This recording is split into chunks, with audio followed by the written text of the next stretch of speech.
Halo semua, selamat datang kembali di channel saya, Your Channel. Pada video ini saya akan mengajak kalian untuk membahas bagaimana cara membedakan mobil ini kilometernya asli atau diputar.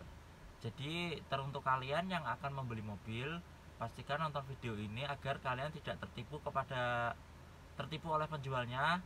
Ketika penjualnya bilang, oh mobil ini 2010, kilometernya itu masih 70.000 misalkan, tapi apakah kilometer ini diputar apa enggak? Mari kalian cek video ini nanti sampai habis. Saya akan memberitahukan sedikit kepada kalian ciri-ciri mobil yang kilometernya diputar apa tidak.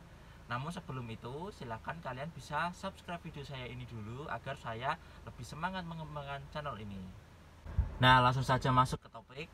Untuk kilometer mobil diputar apa enggak, sebetulnya kalian itu langkah pertama, langkah mudahnya cek sendiri di rumah. Namun jika kalian malas cek barang itu, kalian bisa mengajak penjualnya bersama-sama ke bengkel resmi itu untuk mengecek service recordnya.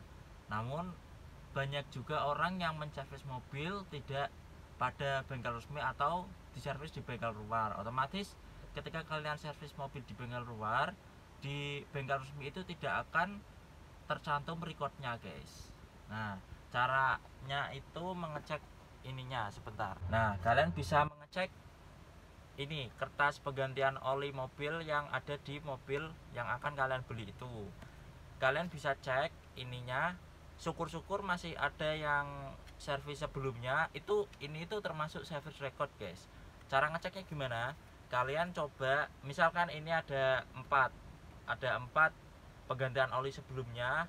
Silakan kalian urutkan dan kalian lihat ini pada kilometer ganti oli dan kilometer kembali. Ini dilihat apakah loncat-loncat atau stabil. Ini juga ketika stabil, ini juga bisa menjadi penentu bahwa mobil yang akan kalian beli itu termasuknya mobil yang rutin servis dan tidak loncat-loncat servisnya. Itu syukur-syukur kalau ini ada. Namun saya pribadi juga kadang ininya saya buang. Tapi bisa kalian juga cek nota servisnya. Otomatis semua pemilik mobil itu masih menyimpan nota servisnya di buku servis mobilnya. Saya juga masih menyimpan. Jadi triknya itu kalian bisa cek di situ, otomatis tercantum apa saja part yang diganti dan juga kilometernya itu servis pada kilometer berapa, kemudian kembali lagi ke berapa, itu juga termasuk service record. Kemudian langkah yang kedua, kalian bisa mengecek secara fisik. Oke, jadi di odometer speedometer itu adalah ini yang atas 265.299 km ini ya. Ini adalah odometer. Odometer itu kilometer real. Jadi ini ketika diputar otomatis bisa saja diputar di misal 70.000 km lah agar mobil terlihat baru. Bahkan speedometer juga bisa diganti copotan yang masih kilometer rendah. Nah, ini tidak bisa menjadi patokan, guys. Tidak bisa menjadi patokan kilometer mobil itu asli apa tidak. Nah, yang jadi patokan adalah dengan cara mengecek slow moving part seperti kondisi setir, persneleng, handrem, kemudian ini pijakan kaki, ada pedal gas, rem, dan jika mobil kalian manual itu ada kopling. Di sini tidak kelihatan kopling. Nah, cara ngeceknya gimana? Yang pertama, kondisi setir. Ini kondisi setir. Kalian bisa cek secara fisik kondisi setirnya ini mulus apa tidak, guys.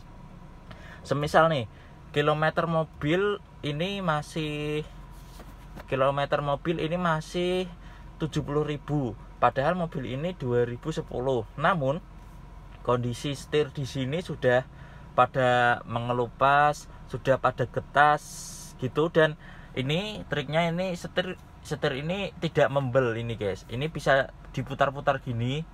Nah, itu patut dipertanyakan. Biasanya untuk slow moving part seperti ini itu akan rusak ketika mobil sudah beranjak 100 km lebih.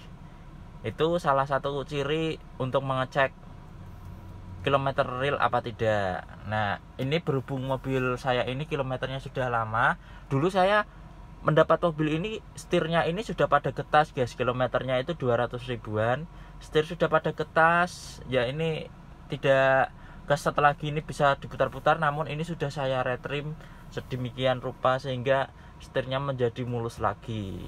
Artinya dulu penjual itu tidak bohong karena saya sudah mengecek kilometernya 200 ribuan, setirnya jelek, service record juga ada, sudah saya cek semua.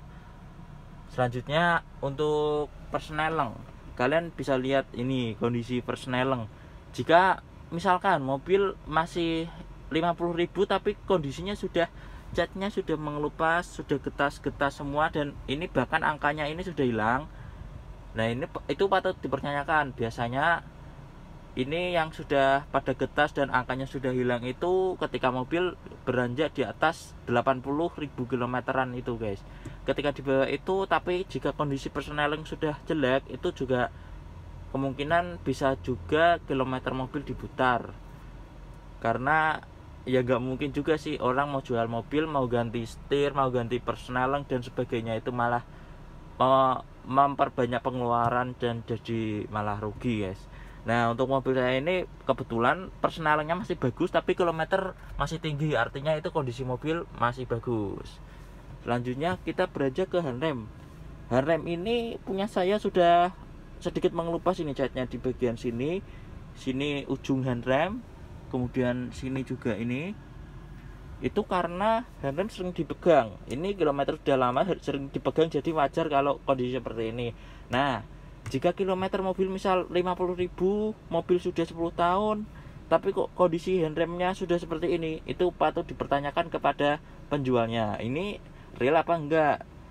Itu seperti itu, soalnya kondisinya sudah jelek. Biasanya 50.000 itu masih bagus ketika mobil itu dijual.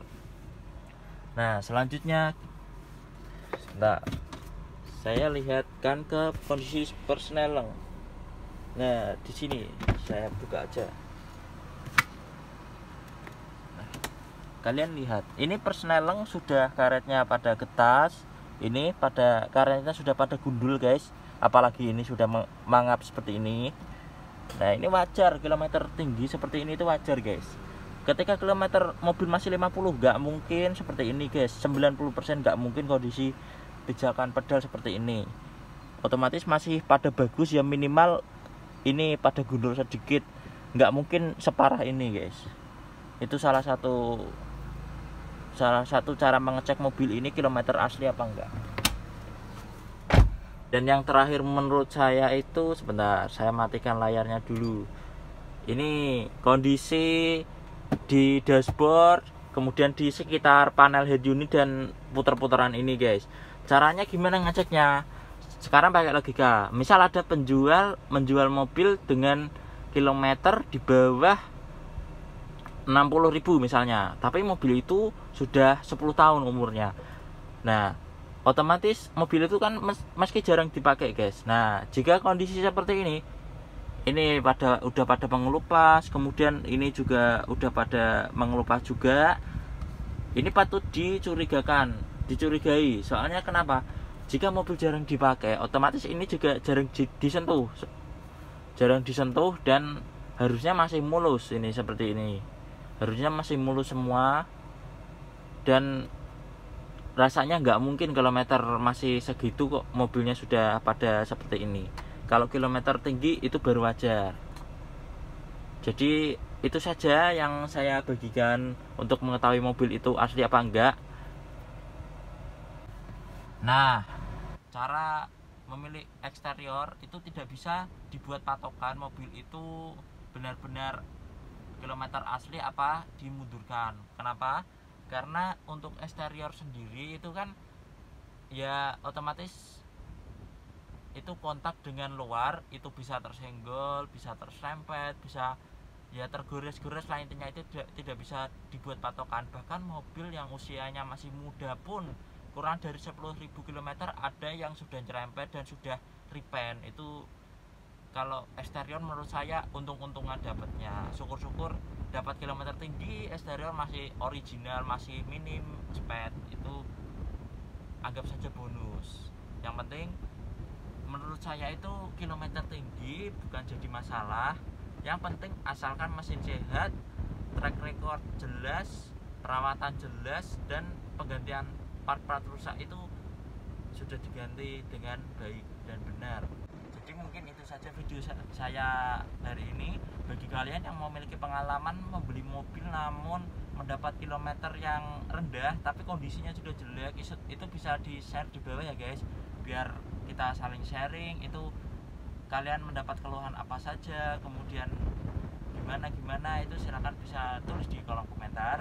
Dan jika suka video ini silahkan bisa di like dan share ke teman kalian yang akan membeli mobil, terutama mobil bekas tahun tua dan tergiur dengan kilometer yang rendah. Sampai ketemu di video selanjutnya, bye.